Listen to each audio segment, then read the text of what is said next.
Swayam Prabha. Digital India. Educated India.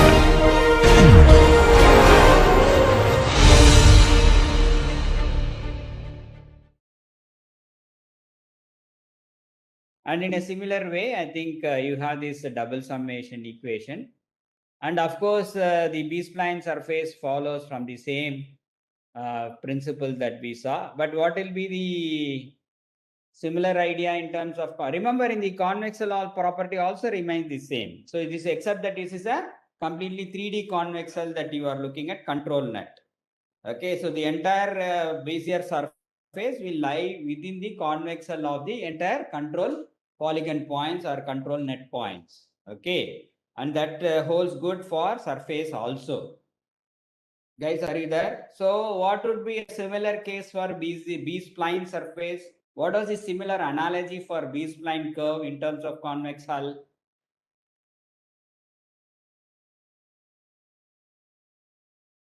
No sound.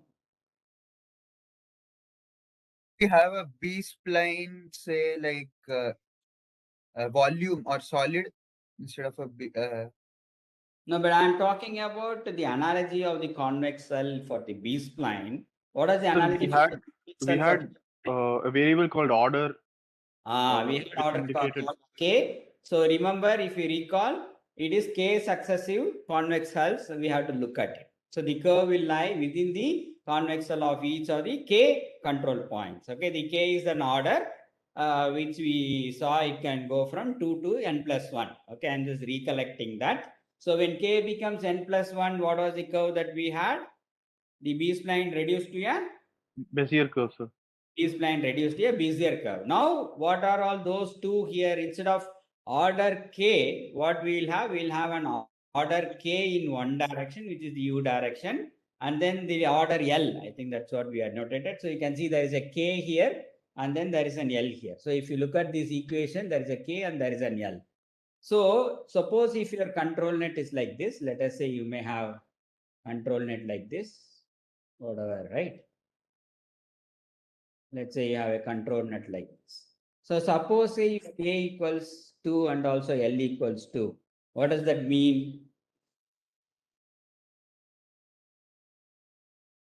Sir, then the curve, Bezier. we will have to look at consecutive consecutive 2 by 2. So that means you have to look at this guy, right? And then the curve has to lie within this patch. That means that remember this is 2 here on this side, 2 here on that side. And from here, you have to look at 2 here and 2 here. That means what? You have to look at this, this patch, this control net. And so to speak, you are going to keep on doing it for 2 by 2, right? So this will, so what will happen to the surface now? So when you have K equals 2 and L equals 2, what will happen to the surface now? What will be the surface you will be getting? Degree 1 surface in one direction. Actually, both of them are 2, so degree 1 in both of them. Correct, but what will be the output? You have this control net. What will be the surface now? Plane surface? So it will be a collection of all the control nets. So you get the entire control net as your B-spline surface.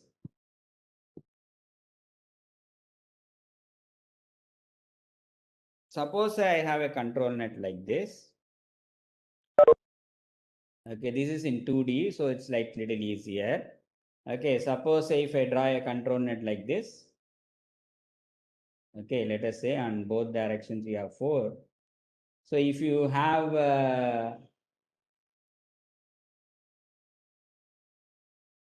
so you can see it will go like this.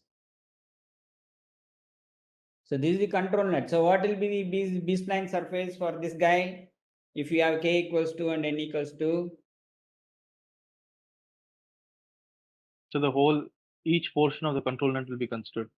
Which portion is a patch. Okay, so the entire control net itself will be the surface for K equals 2 and L equals 2. Suppose if you increase this to K equals, say you have, okay, I have so many here. Suppose say you have, in the top picture, I have flattened this thing. So suppose if you have K equals 3 and L equals 2, what will happen? So how you should look? So you have to look at 3 guys in this direction and then 2 in this direction. So you can see that your surface has to lie within this convex hull in the first one. This will be one patch, and then this other patch will be coming from here. This is the other patch. And then you have to move. Remember, k equals 3,3, right? So this is so you have to look at these sub patches on that. So you have to go to the next consecutive 3/2. Next consecutive 3/2 is this guy. Correct? Oh, Yes, sorry.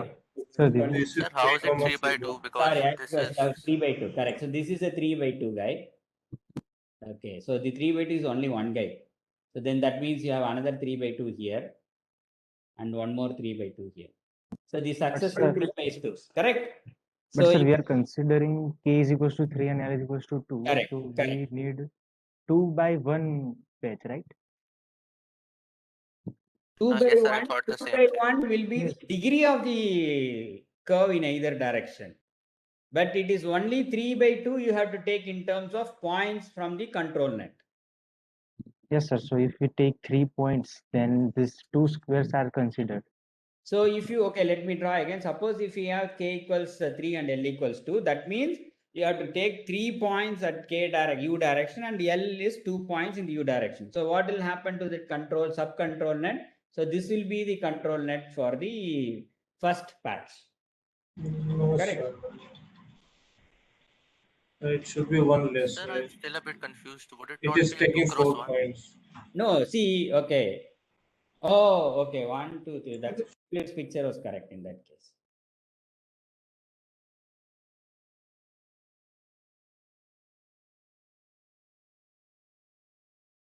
Correct. So if you remember in 2D when you had this thing, you have to take 2 consecutive control points when k equals 2. So remember when k equals 3, you have to take 3 consecutive points here and then 2 consecutive points on L. So that means this will be the patch that you are looking at. And similarly, this will be the patch and you keep on going for each of them. You're right. Then again 2 here and 3 here. So this will be the patch and this will be the patch. So if you go for a 3/3, then you will have a different set of subpatches. So if you have 3/3, but remember the degree of the curve will be 2/2. So then this patch will be 3/3. So you have to have these 3 patches, 3 control points on either side, and this will be the other patch on that. And then you have to up it, and then this will be one. Is that right, or is there anything wrong?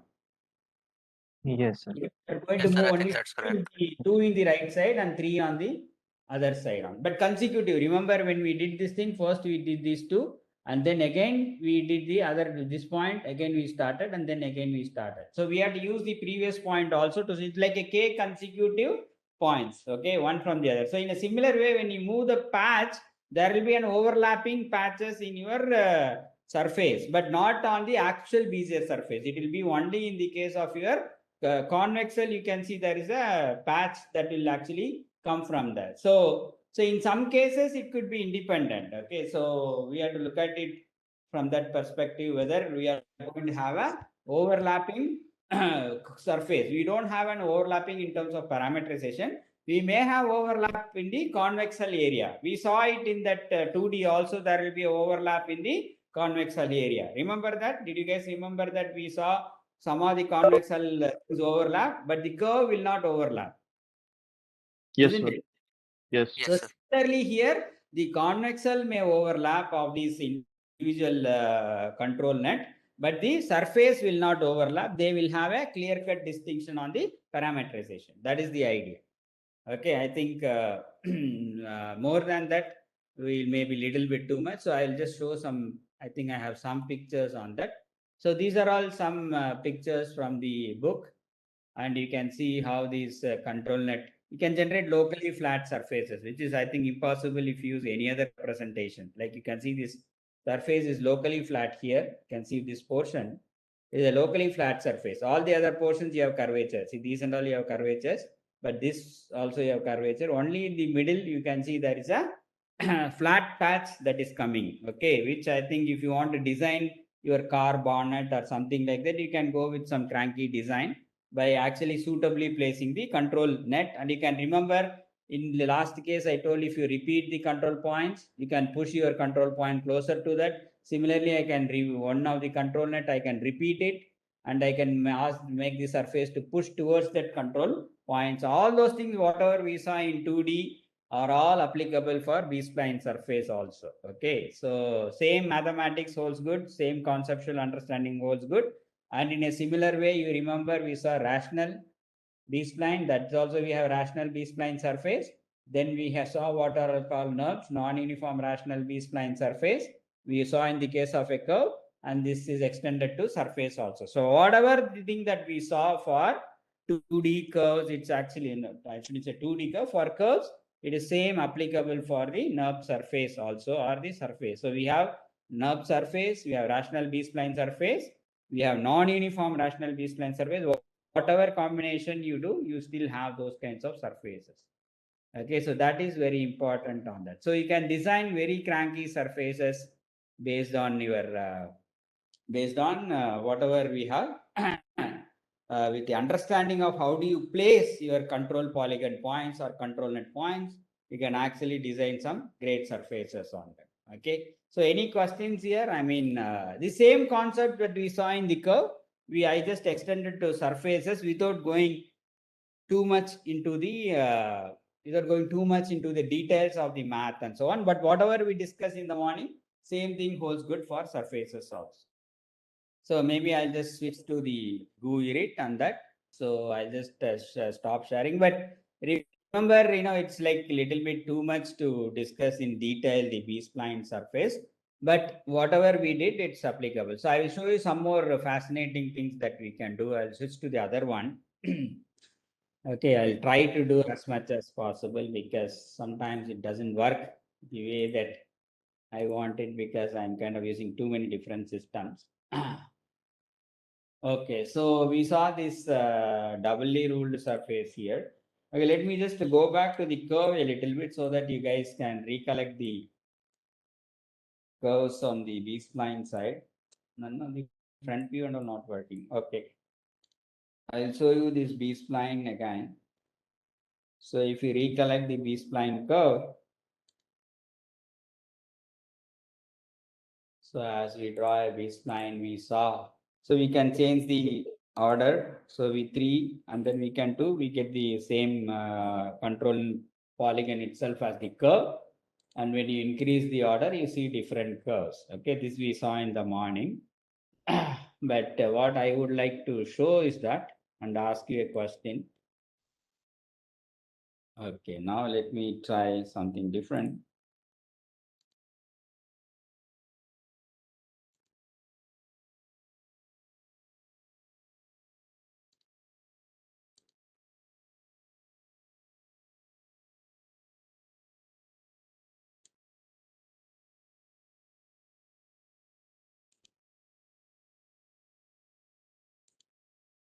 So are you seeing that I'm kind of generating some collinear points in the middle? And what happens to the curve there?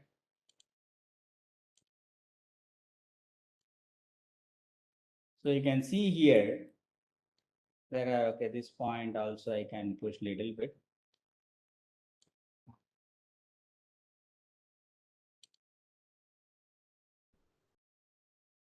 So you can see that what happens here.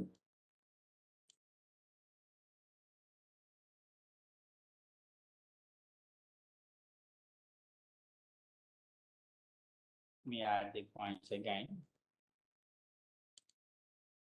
So what is happening in this particular case? So remember, I'm adding a lot of control points in the collinear direction. Okay, and then I'm going to move out of collinearity. So what is that you can observe now?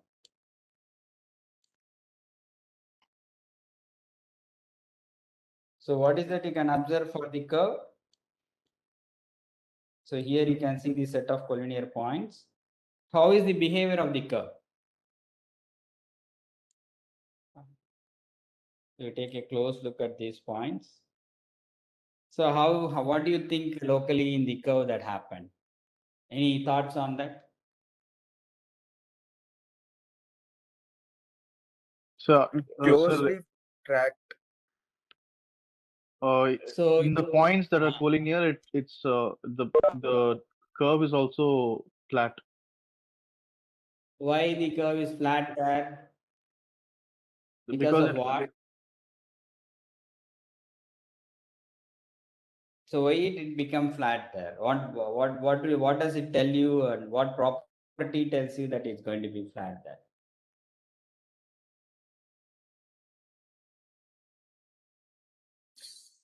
Uh, do we have like control points over there? So because here I think you have chosen k equals 4. So there are 4 collinear points over there.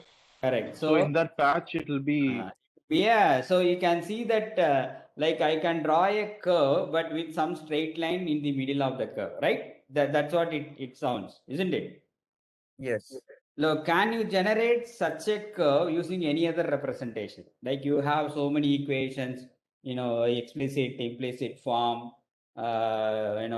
cubic spline. So can you think of generating such a curve with a straight line in the middle using any representation that you can think of? Is it possible? Suppose if I go to k equals 3, you can see that straight line portion increases, because you'll have 3 in tandem. So there is 1 3 here and another 3 there. So you'll see that increase in the straight. So is it possible such a curve can be generated using any other mode of representation or any other equation that you can think of?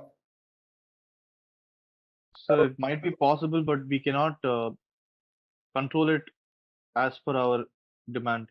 Correct. So you may think of piecing together one straight line with a parabola, and then on another side of the straight line you can fix another cubic spline kind of thing. But each one is its own piece. You don't have a unique representation. Correct. You don't have a unique equation or something like that. So as far as I can think of, generating such a curve or a surface, I think it is only possible using a B-spline surface. I think maybe other experts can probably think of it, whether it is possible to generate such a curve with straight line portion in between using any other representation. Maybe if you take an odd curve like y equals x cube, or maybe x power 5 or x power 7, there will be some. I don't think there will be any big portion of straight line coming in between. Actually, I'm not able to think of it. Okay.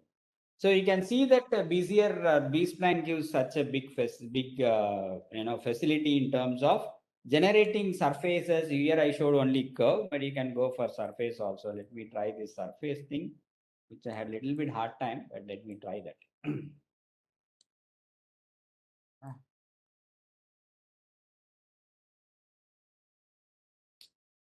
Thing is behaving erratically. Okay, let me just try that.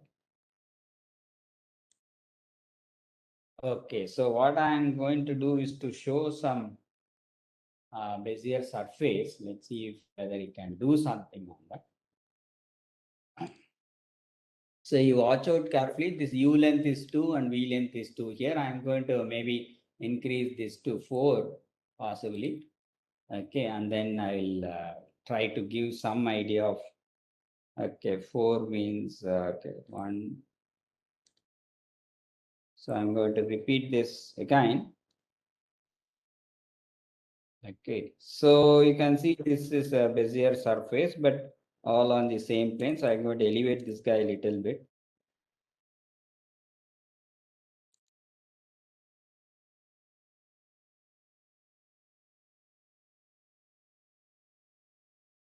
Maybe 0.8 or whatever.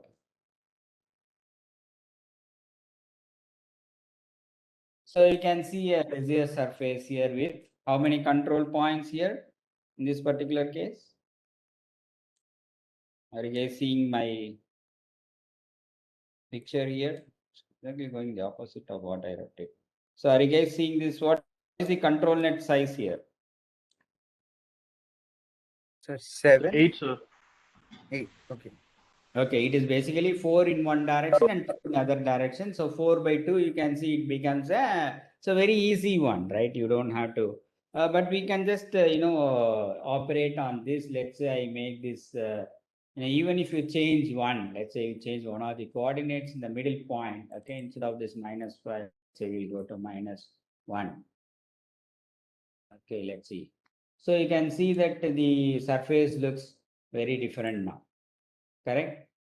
So by knowing how to control these kind of control points, you can actually generate a very different surface. Okay, in a B-spline, it is even more control is even better. But you can see in the Bezier also, we can create some nice surfaces by changing all these points.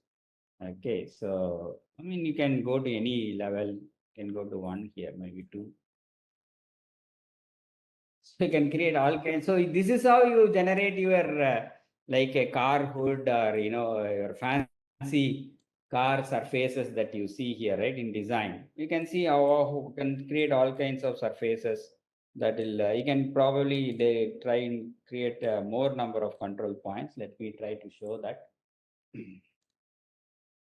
Okay, so I'm just trying to see how to operate this. Sir, is there a better software that allows us to model Actually, surfaces I like this? see you have Katia and other things which are all monumentally expensive. This is a open source free, okay. So obviously it has only the basic level of thing, but there are sophisticated softwares like Katia. Okay, Katia is particularly used for aerospace, automotive applications. Basically using your B-spline, NURBS, and Bezier. But I think it is quite expensive on that. So it may be too much to acquire that. Of course, if you have a lot of money, you could try to do that. But I go with more with open source, and obviously it's little limited in terms of how we process this. And I also actually, honestly, I don't know exactly how to operate this thing. So that is another problem that I have. But I'm just trying to do that. So U is 4, I use 5. Yeah? Okay. That's a problem. I'll reduce it to 4.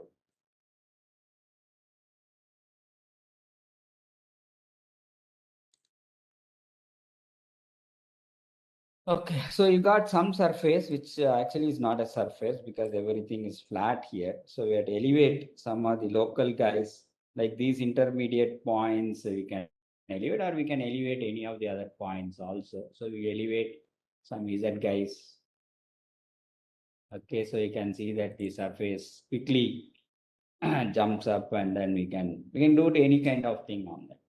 So you can see little bit now. So you can see, half the surface on a plane and half of them it is jumped up. Okay. I don't think you can create such surface using other representations. I mean, you can play with that, increase the control points, and you can definitely get better surfaces. So let me try to jack up some of the other 1, 2, 3, 4, 1. Okay, here.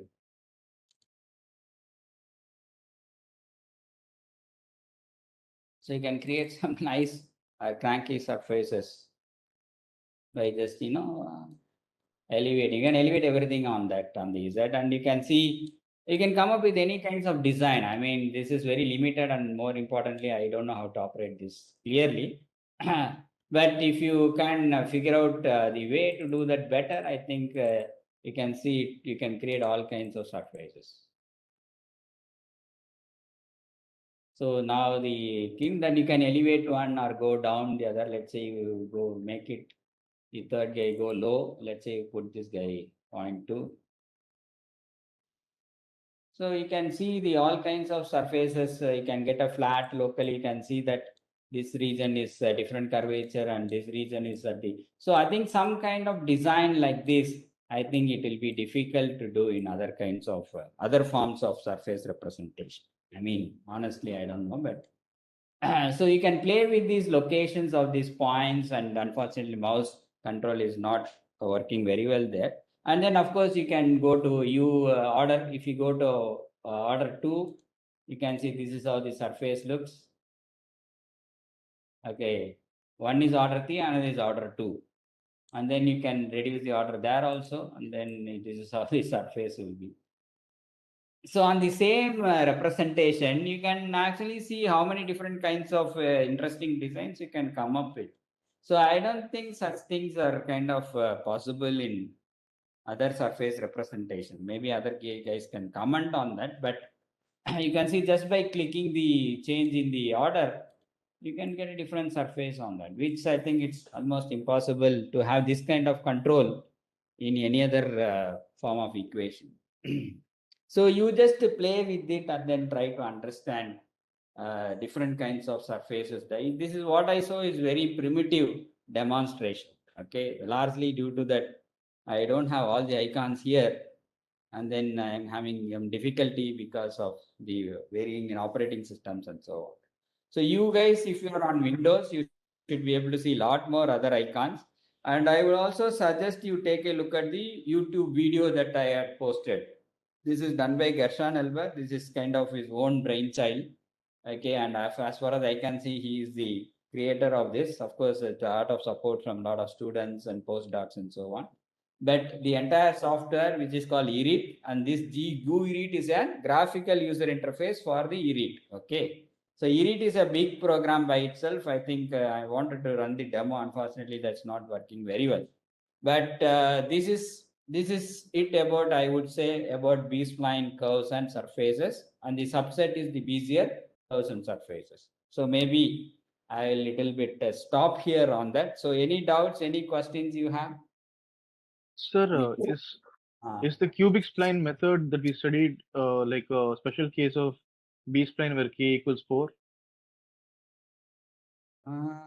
You can arrive at the control points. For example, you can equate this bicubic or a cubic B-spline, okay, and then you can equate your cubic spline equation, and then you can find an equivalent control points for the spline curve, cubic spline curve that you have.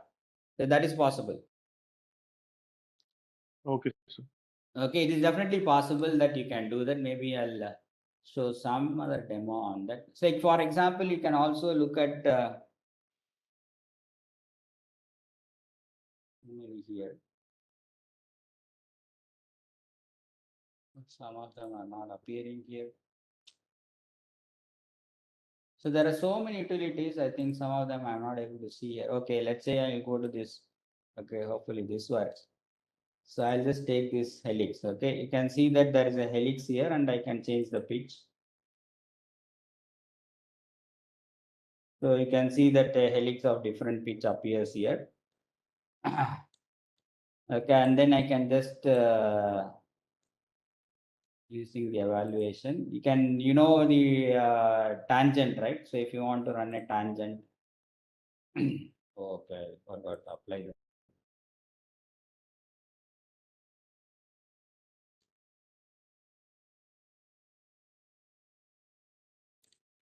So this is a curve that you have, and if you want to evaluate with the tangent, that you can tangent or curvature.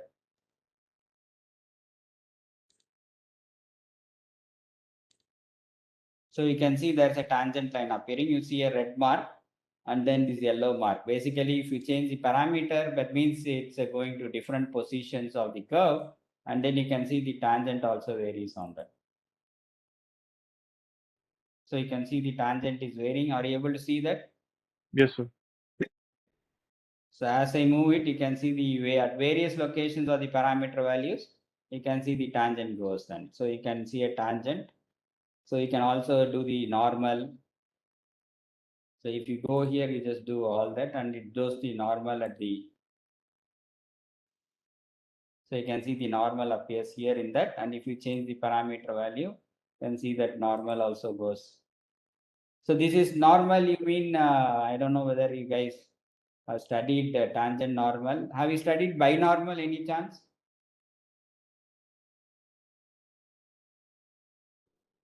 Do you know binormal? No, sir. Sir, is it like in 3D you have two normals in like two Yeah, so directions? maybe I'll briefly talk about it. So in okay, I'll just show that picture. Okay, so if so, I have to share the other screen now. Let me go there. Or of course, I have something here itself. So if you see this, okay.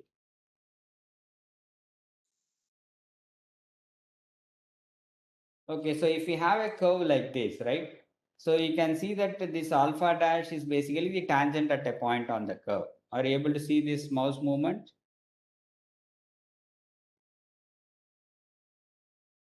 Can you guys give me some feedback? Sir, the So I mouse can't see is the not mouse, sir. Okay, you is not can see that there is visible. an But alpha dash. So alpha dash basically amounts to tangent at that point. Yes, yes, sir. Okay, now you see a perpendicular one to alpha dash, which is alpha double dash. This alpha double dash basically is will be along the so-called principal normal. Suppose if you have a space curve, right, like a helical curve, and if you have a normal plane, that means if we take a plane at a point which is perpendicular to it, you can find several normals. Yes or no? Because if you have an entire plane which is perpendicular to tangent, which is a space curve, you can see lot of normals on that. So there will be Yes, sir. one normal, right? There will be one normal which coincides with the circle of curvature there, which will coincide along the circle of curvature. That normal is called as principal normal. So this alpha double dash actually coincides with what is called as principal normal.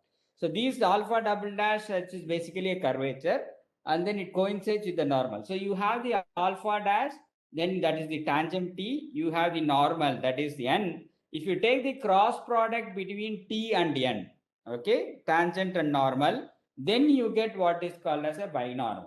Okay, so now you can see this picture. So there is a tangent here, there is a normal, and the cross product between tangent and normal, you see the vector b. So this vector b basically is called as the binormal. Okay, that is between tangent and normal. When you take the cross product between tangent and normal, you will get what is called as binormal. So this T, N and B are supposedly form what is called as a Frenet frame. I mean, we don't want to go too much details. So from the differential geometry, you can see that this completely defines the curve, which is a little bit too much of a statement. But you can see as you move this T, N and B along the curve, this completely defines the curve. That is the idea of using the tangent normal and binormal. It is similar to your XYZ coordinates, like your frame of reference. T, N and B also forms a frame of reference. This is called as tangent normal and binormal. That's something called as a Frenet frame. Okay. A similar concept holds good for surface also. Is that okay? T, N and B. Tangent T, N is normal and binormal is a cross product of T and N. Okay, so that is what you can probably see here. I don't know whether binormal is going to come. Okay, let me put this. Oh, okay, let's see. Let's use the word. Okay, I'm not sure what does that actually mean. Okay, possibly it's okay. You can see that this is showing this picture, and you can see as it goes. It is the, I assume it is the cross product between a tangent and a normal, and you see those big directions, which is a binormal. I don't know what it is your by tangent. I'm a little confused. Okay, so this is applicable only on a space curve. Okay, so binormal and so on. So this forms what is called as a Frenet frame of reference, like your XYZ Cartesian frame. You have a frame called Tn and B. So this is this of course goes beyond what I have discussed now. So similarly in the surface also we have what is called as a curvature. So this is a tangent plane. So you can see at a point there will be a tangent plane, and then you have two tangent vectors in two different directions, u and v, right? It will be u direction x dou x by dou u, and then this is a representation of x of u comma v. Okay, all the notations are mangled up because of different books. Okay, so you have to be a little bit patient. So if you do that, this is where somebody asked about a Jacobian.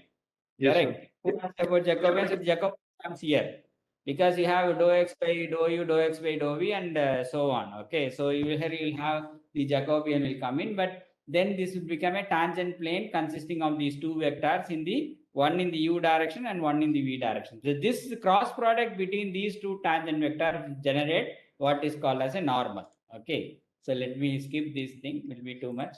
So you can see that this is a normal.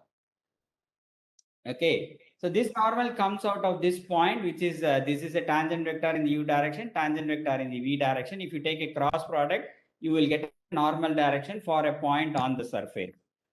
Guys, are you there? Yes, sir. Okay, now now if you look at all these, okay, so you can take similarly that we described the ruled surface process. So you can take a plane that contains the normal. Okay. And then you can see there is an intersection curve. Are you guys seeing this intersection curve? Yes, sir. Yes, So sir. But that is not parallel. That is, what do you mean parallel? As in, that is not Parallel to the parallel to either. Okay, Yes. need not be, but still it will generate a curve, correct? Yes. So this curve will have a curvature at that point P. And Yes. if you rotate this plane about that normal, you will have several such curves, isn't it? Yes. If you rotate this plane about this line NP, you will have several curves like that, isn't it? Each curve will have a curvature on its own. Yes or no? Yes. Yes, sir. Yes. Yes. Okay, now you find the maximal curvature out of it and the minimal curvature out of it. Then they are called as principal curvatures.